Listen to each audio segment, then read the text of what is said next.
The year 2157 marked humanity's greatest discovery.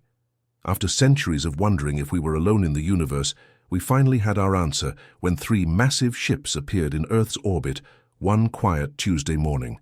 Dr. Kim Sun-woo still remembered how his coffee cup slipped from his fingers, shattering on the observatory floor as the alien vessels came into view. No one had detected their approach. One moment empty space, the next moment not. The ships resembled nothing made by human hands, smooth, iridescent surfaces that seemed to shift colors with each passing cloud beneath them. For 3 days, they did nothing but hover, while Earth held its collective breath.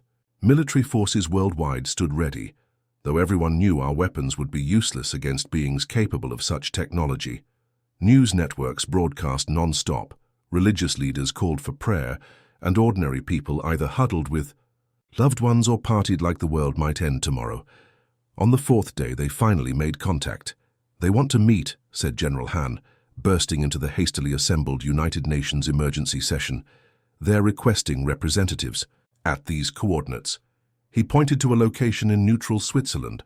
Dr. Kim never expected to be chosen. His background in xenolinguistics made him valuable, but he was just one researcher among many. Yet here he was, standing beside world leaders as the shuttle descended from the mothership. The beings that emerged called themselves the Kyril, representatives of something they termed the Galactic Consortium, an alliance of over 300 intelligent species spanning thousands of star systems. They looked almost like tall, slender humans, with silver-blue skin and eyes too large for their narrow faces. Their translator devices worked remarkably well, almost suspiciously so. The consortium had been watching Earth for decades, learning our languages and customs before making contact.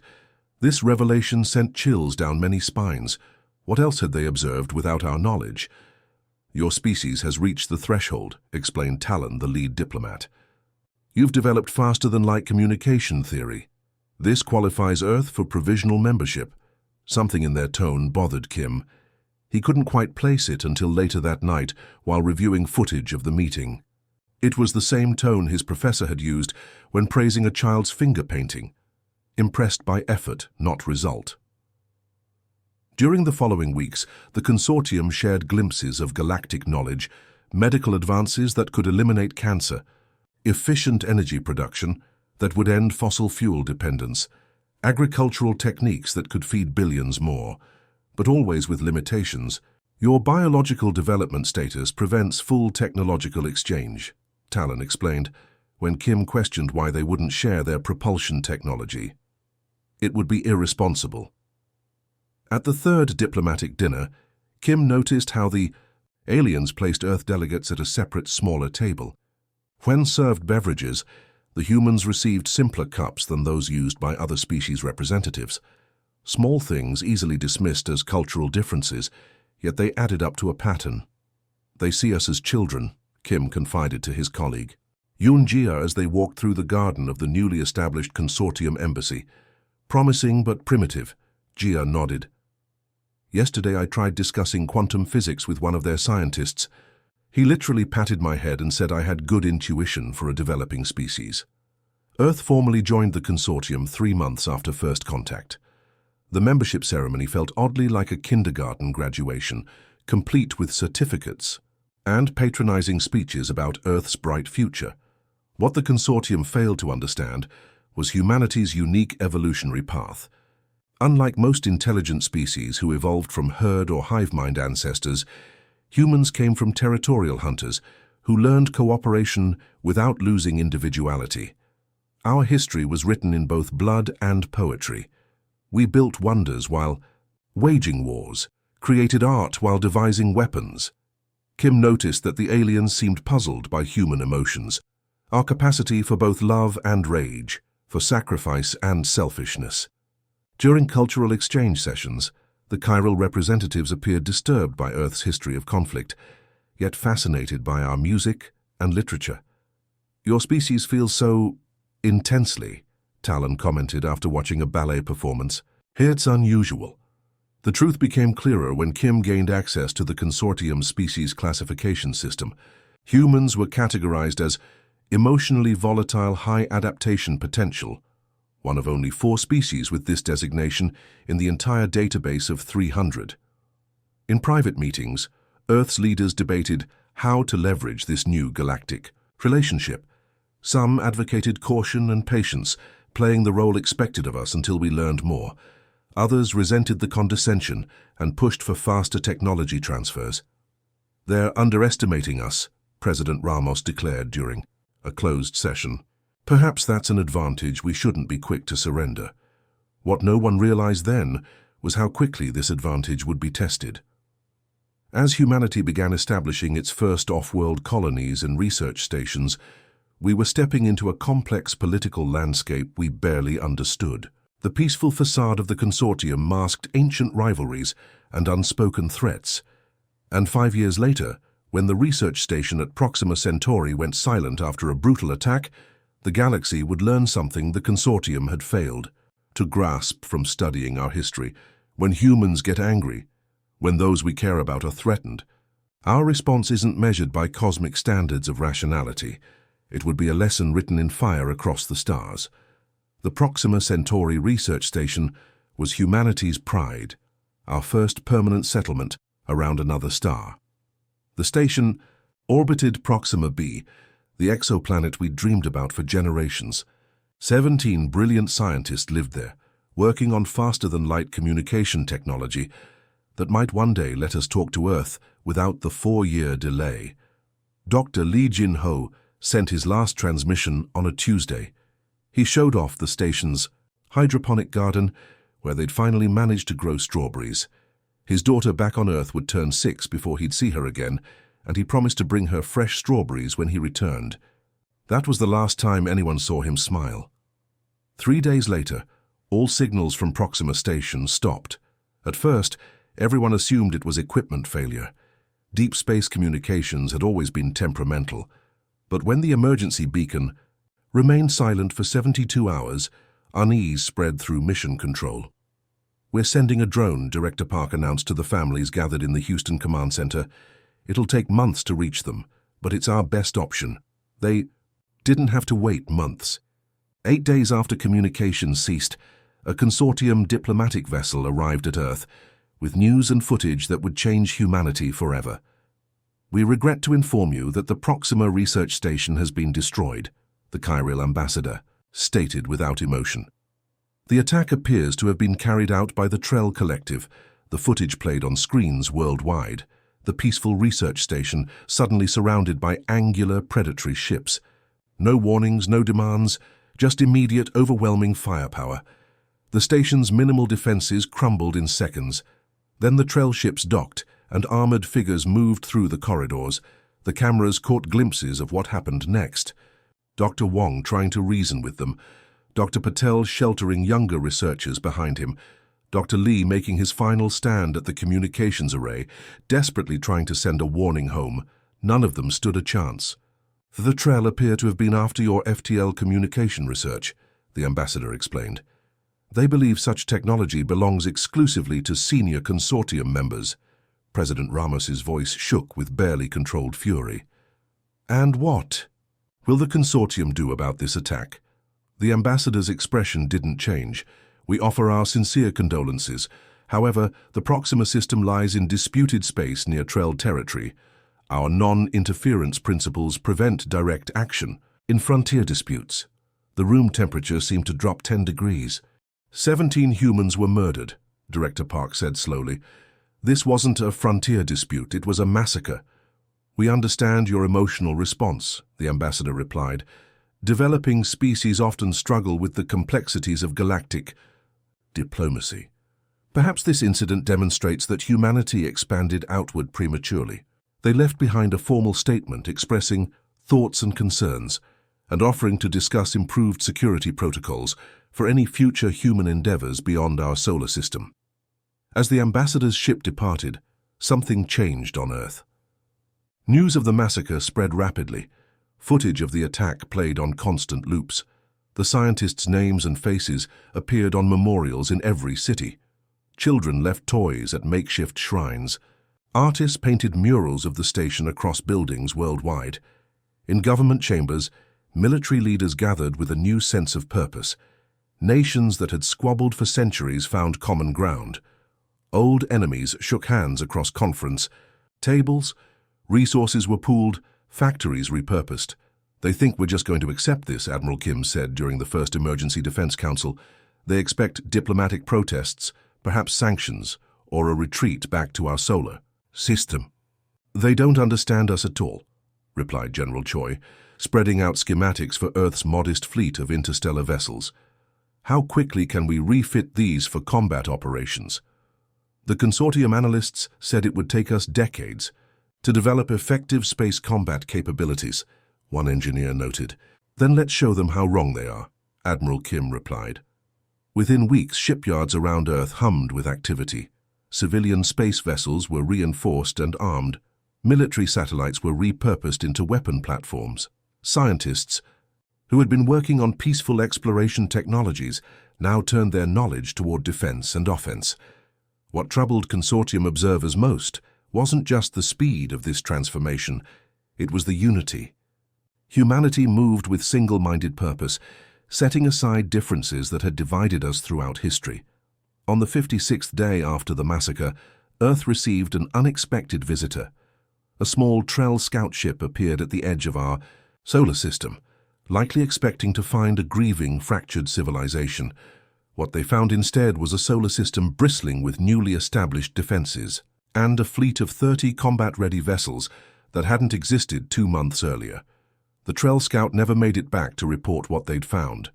In the consortium assembly, the Chiral ambassador received urgent messages from Earth observers. "The humans are mobilizing on an unprecedented scale," the report stated. "Their response falls outside all predictive models." The ambassador wasn't concerned. "They are merely processing grief through activity. Their technology remains primitive by our standards." That same evening, Dr. Kim Sun-woo, now Earth's chief representative to the consortium, requested an emergency session. His message was simple. The Proxima Station attack cannot go unanswered. If the consortium won't act, humanity will. The consortium representatives exchanged troubled glances. "That would be inadvisable," the High Counselor replied. "The Trell Collective possesses technology centuries beyond Earth's capabilities." Kim's expression remained calm, but his eyes held something the aliens had never seen in humans before. Cold, calculated resolve replacing their usual emotional responses. "You misunderstand," Kim said quietly. "This isn't a request for permission. This is a courtesy notification." 3 days later, Captain Park Ji-ho stood on the bridge of the EDF Vengeance, leading the first human battle fleet toward Trell space. Behind him stood the crew, scientists, engineers, and soldiers united in purpose. "The consortium thinks we're too primitive to defend ourselves," Park told his crew. "The Trell think they can kill us without consequences. It's time to show the galaxy what happens when humans get angry." Captain Park Ji-ho had never expected to lead humanity's first interstellar war fleet. 6 months ago, he'd been commanding a science vessel mapping Jupiter's moons. Now he stood on the bridge of the EDF Vengeance, a hastily retrofitted cruise liner transformed into a warship, leading 30 similar vessels toward Trell space. "Status report," Park called, his voice steady despite the weight of 7 billion. Humans' hopes resting on his shoulders. "All ships in formation, Captain," replied Lieutenant Kim. "Stealth systems functioning at 93% efficiency. That was their first advantage. Human stealth technology had been developed for centuries of hiding from each other during Earth's many conflicts. The consortium species, with their long histories of peace, had never needed to perfect the art of moving unseen. The Trell home system is 8 days away at current speed," the navigation officer reported.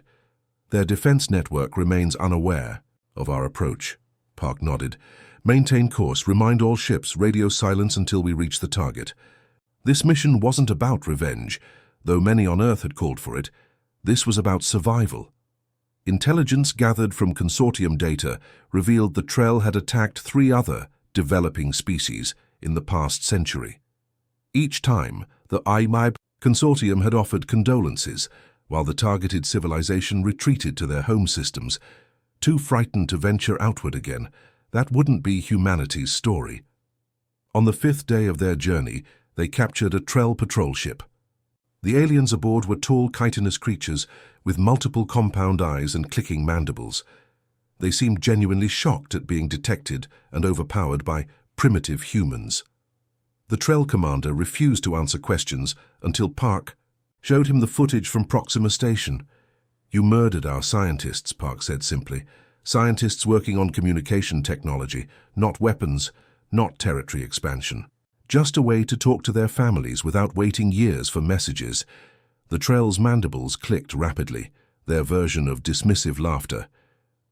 "Inferior species must learn their place in the galactic order," he replied through the translator. "Your punishment was merciful compared to what awaits your fleet. Our mathematical models predict your attack vectors with perfect accuracy." Park smiled for the first time in months.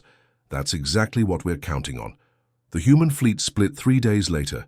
The main force continued toward the Trell homeworld, making no effort to hide their approach. Meanwhile, Park led a smaller group on a different trajectory toward the massive orbital shipyards where the Trell constructed their warships. "They've spotted the decoy fleet," communications reported. "Trell defense forces are mobilizing exactly as predicted." Park nodded. "And our approach?" "Still undetected, Captain. Their sensor networks are focused entirely on the main force. The Mumbai's Trell, like most consortium species, thought in straight lines. Their battle strategies relied on complex mathematical models that predicted the most efficient attack vectors. What they couldn't account for was humanity's talent for lateral thinking, for choosing the unexpected path even when it wasn't the most efficient. "They expect us to attack their homeworld in revenge," Park had explained during mission planning. "It's what they would do, but we're not them." The shipyard came into view, a massive structure housing hundreds of vessels in various stages of construction. Their target wasn't the Trell population, it was their ability to threaten others. "Weapons. Range in 5 minutes, Lieutenant Kim reported. Park addressed the fleet. "Remember our mission. Disable their military capability with minimal loss of life. We're not here as conquerors or executioners. We're here to ensure no more research stations are destroyed, no more innocent lives taken." The attack began precisely as Earth's sun rose. Over the Pacific, a symbolic timing chosen by the fleet's commanders. The Trell, with their defensive forces rushing toward the decoy fleet, were completely unprepared. Human ships moved in seemingly chaotic patterns that defied prediction algorithms. Weapons targeted power systems and engines, rather than life support. Boarding parties secured computer cores containing military research data, each movement executed with precision that belied humanity's primitive status. By the time the Trell realized their mistake and recalled their defense fleet, it was too late. Their shipyards were disabled, their construction capacity crippled. Centuries of military expansion had been undone in hours by a species they'd dismissed as barely worth notice. What shocked consortium observers wasn't just the victory, it was how it was achieved. Humans employed tactics no other species had conceived. They used electromagnetic pulses to disable rather than destroy. They targeted strategic weaknesses instead of overwhelming with firepower. Most disturbing of all, they showed restraint. "We could have bombed their cities," Park told the captured Trell admiral afterward. "We could have destroyed your homeworld. That's what you would have done to us if positions were reversed." The admiral's compound eyes reflected confusion. "Then why didn't you?" "Because that's the difference between us," Park replied. "You kill scientists working on communication devices. We disable warships while sparing lives." News of the victory reached Earth 2 weeks later. People celebrated in streets worldwide, but it was a solemn celebration. No one had wanted this war. No one took joy in its necessity.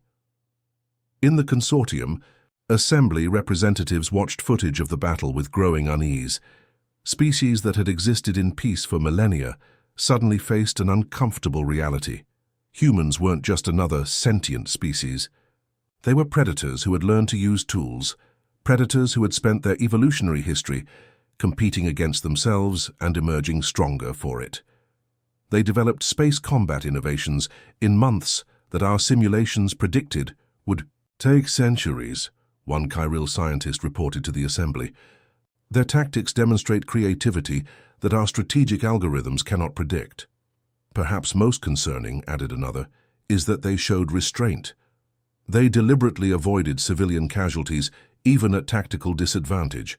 This suggests a moral framework combined with combat efficiency, a combination we've not encountered before. As Captain Park's fleet returned to Earth, they received thousands of transmissions from across human territory. Congratulations, thanks, relief.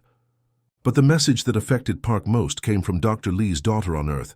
"Did you find the people who hurt my dad?" the 6-year-old asked. "Yes," Park answered honestly, "and we made sure they won't hurt anyone else's dad."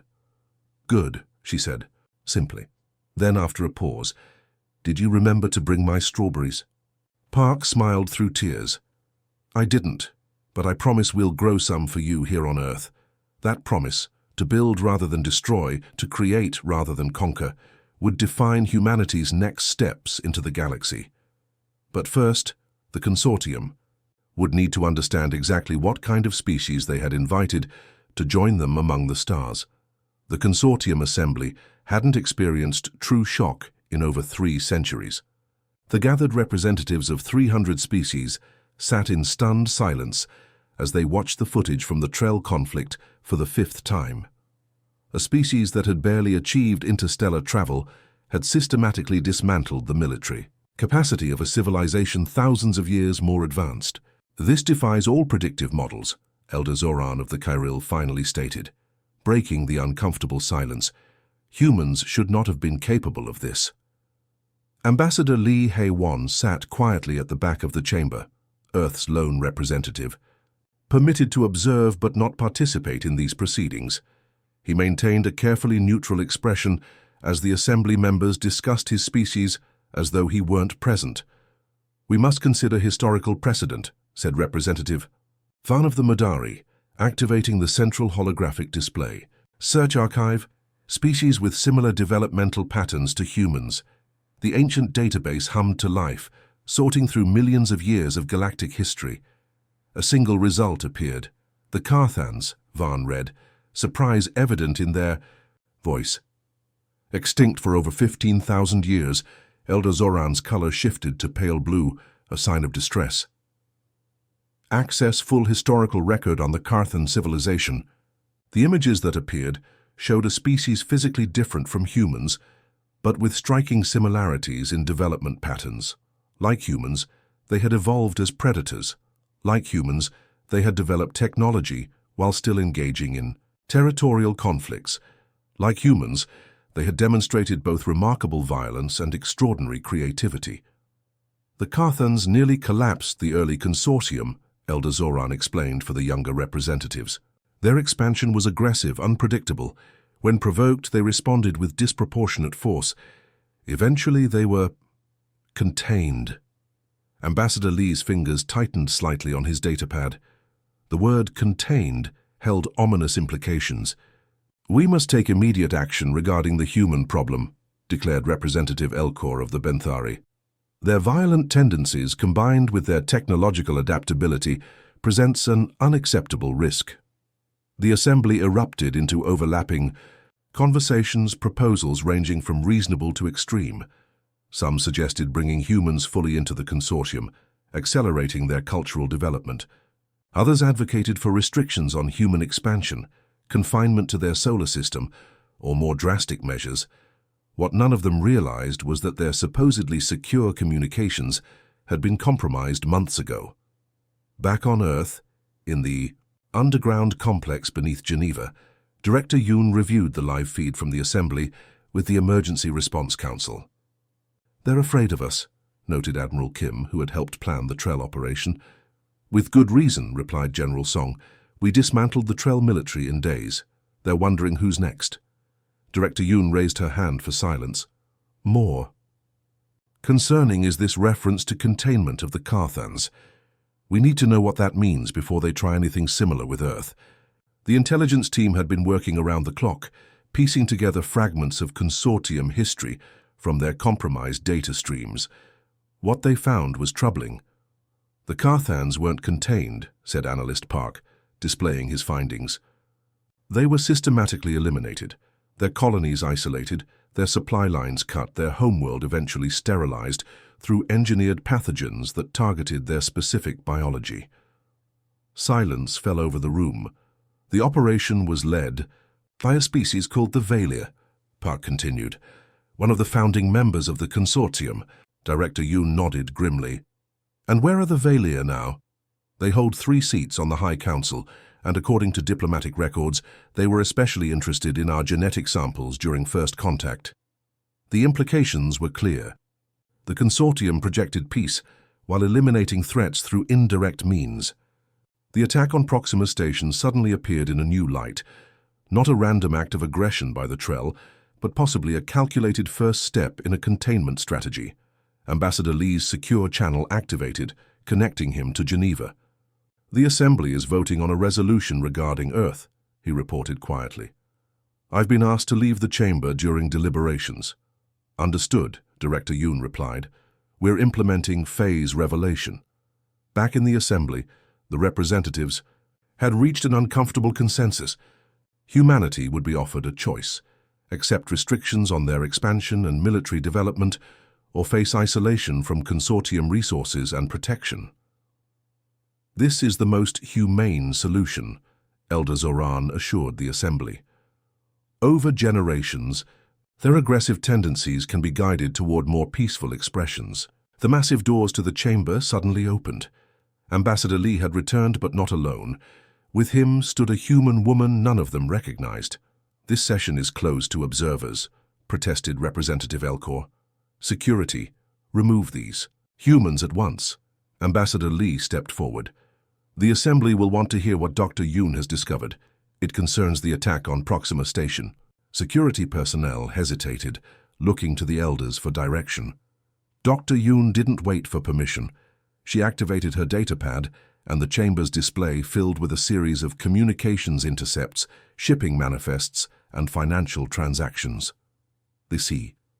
Attack on our research station wasn't conducted independently by the Trell, she stated calmly. They were hired by members of your High Council.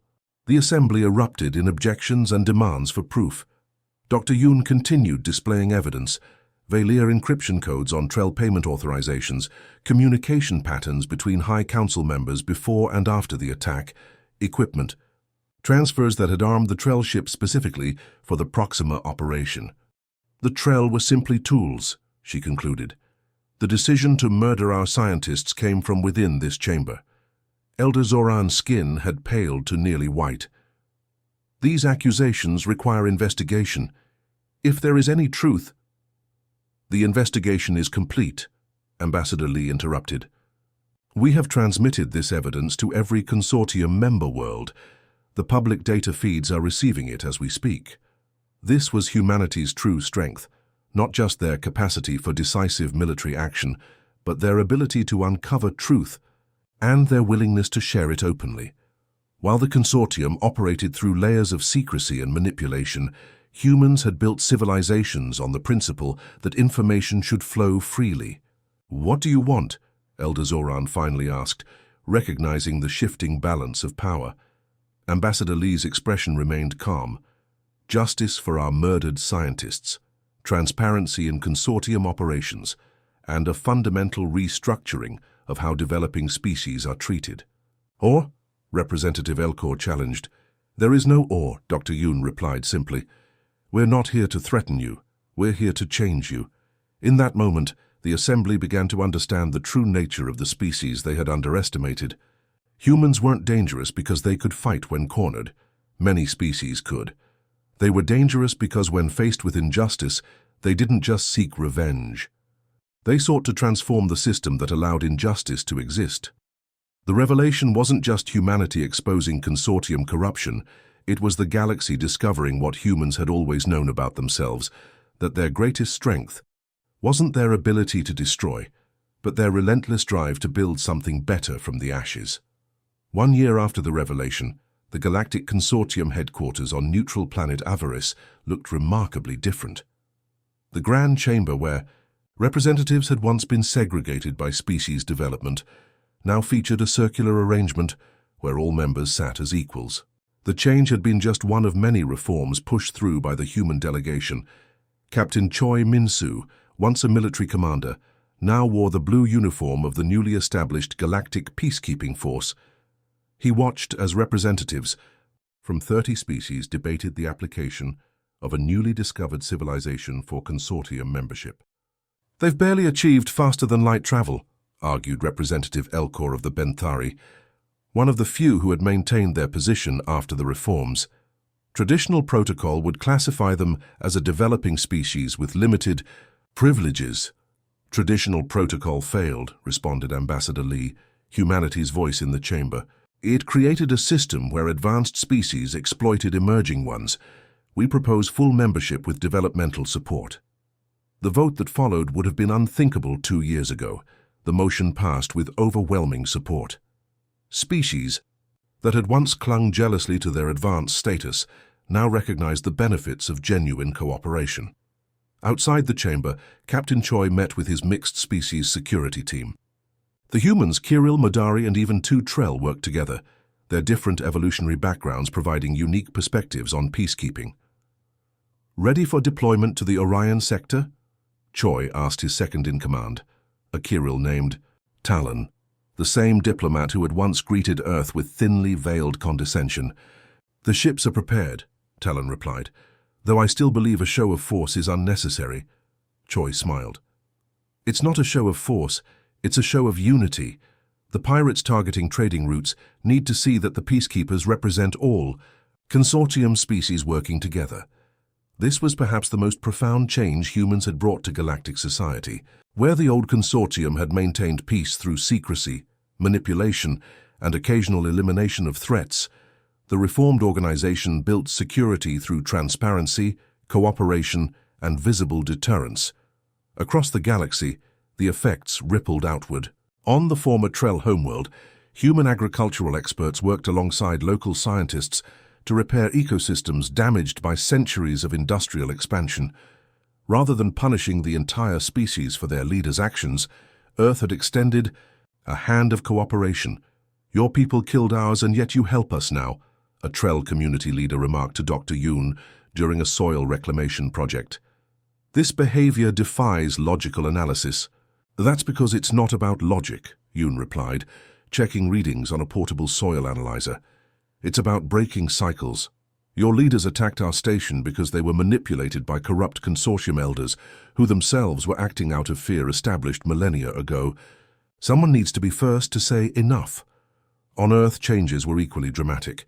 Consortium technology, once tightly restricted, now flowed freely to human scientists. Medical breakthroughs eliminated diseases that had plagued humanity for centuries. Clean energy innovations repaired environmental damage from the industrial age. Educational exchanges sent human students to learn on worlds hundreds of light years from their birth. Yet humanity hadn't simply adopted alien ways. They maintained their unique perspective, approaching galactic problems with creativity born from their evolutionary history. Where other species sought perfect, elegant solutions, humans embraced the good enough for now, improve it later. Philosophy that had taken them from stone tools to space travel in a cosmic eye blink. The Valia, exposed as the architects behind the Proxima Station massacre, faced justice not as humanity demanded, but as the reformed consortium determined appropriate. Rather than punishment, they were assigned to work directly with the species they had once conspired against, rebuilding. Trust through action rather than words. "I don't understand why you didn't demand our execution," a Valia elder told Ambassador Kim during reconstruction efforts on a human colony world. "After what we orchestrated, it would have been justified." Kim looked up from the habitation plans they were reviewing. "Killing you would have been easy. Making you part of the solution is harder but better. Besides, your genetic engineering expertise is too valuable to waste." The elder's color shifted to deep blue, their expression of shame. "We feared you would become like the Carthans. Now I see the difference. They sought dominance, you seek balance."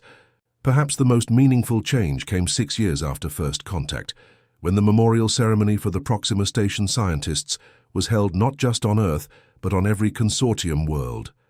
The 17 names were read aloud in hundreds of Egyptian languages and dialects, their sacrifice recognized as the catalyst that had transformed galactic civilization.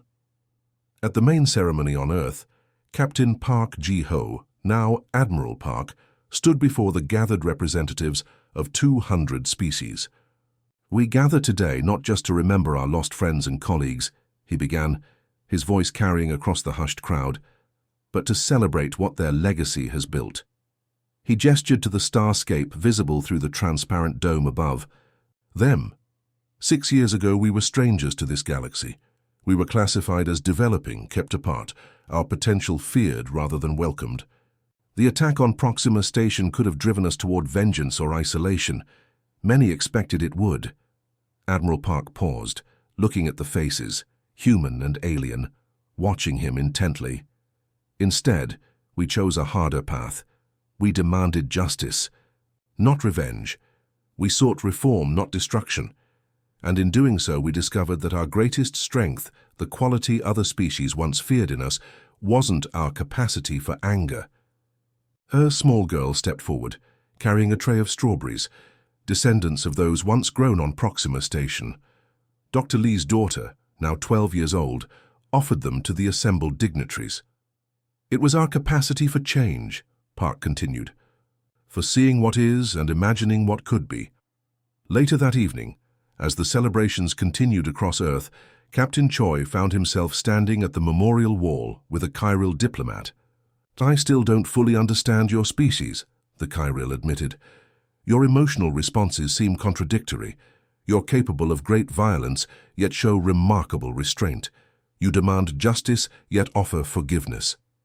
The galaxy trembled when you showed your strength, yet you used that strength to build rather than conquer." Choi smiled, watching families from a dozen worlds interacting in the garden beyond the memorial. "We're not angry because we're primitive," he said, echoing words that had become something of a motto for human representatives. "We're angry because we understand the value of life and the cost of its loss. The galaxy trembled not from our wrath, but from the potential of what we might become together." The Chiral considered this. "And what is that potential?" Choi gestured toward a group of children, human, Chiral, Modari, and others, playing together beneath trees brought from worlds light years apart. "That," he said simply. "A future where differences strengthen us rather than divide us, where we learn from each other rather than fear each other." Across the stars, the Reformed Consortium continued its work. Exploring, peacekeeping, building, the galaxy still held dangers, mysteries, and challenges, but it faced them with a new understanding that civilization could be both strong and compassionate, both unified and diverse. And when threats emerged from the darkness between the stars, they now faced not just humanity's righteous anger, they faced the combined strength of hundreds of species who had learned that their greatest safety lay not in isolation, but in standing together.